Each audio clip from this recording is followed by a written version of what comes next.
This is Miss Yi from Unseen Berlin. Recently I was in the UK and I found quite a lot of people were talking negatively about the Brexit. I was staying with a friend whose landlord has been building a sort of little self-sufficient, I guess you'd call it an urban farm in his backyard. The whole reason why he was building this is because he's afraid that there won't be any food left after the Brexit goes through, which is a very real possibility. I mean, most of the produce in the UK does come from the EU, and without any trade deals, all bets are off. So I interviewed him about the whole subject, and this is the result. This is the Brexit emergency vegetable garden. Okay. Because we don't know how systematically the Tories are going to fuck everything up. I'm trying to prepare for any eventuality, and I think there'll be a real shortage of vegetables. It's quite likely. So Martin, a friend of mine who does building work for me, is actually building a whole load of tiered planters so that we can fit a lot in. We've got a large water barrel there which will take all the water off the roof. So rainwater. All the rainwater. So. Okay.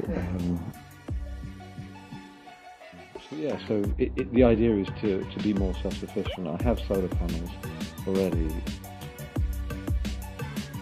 Now, as you know, a few years ago I wrote a piece about the alt-right, and while I was writing it, I was researching various forums where the alt-right and presumably Russian trolls swap ideas about how to spread pro-right-wing messages through the media.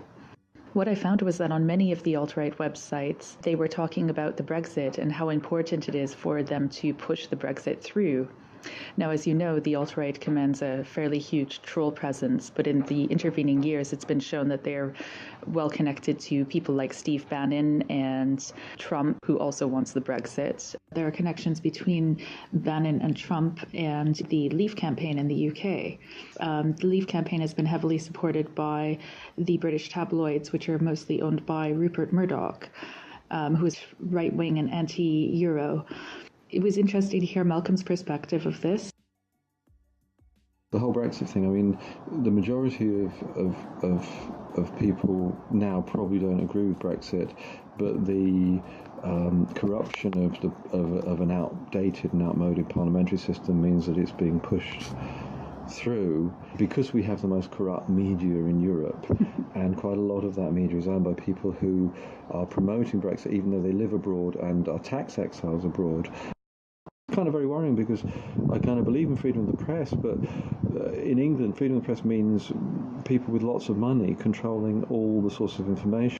It's all so biased and so controlled by vested interests. And I've come to the conclusion that England is the most corrupt country in the world. The most corrupt country in the world. That about sums it up.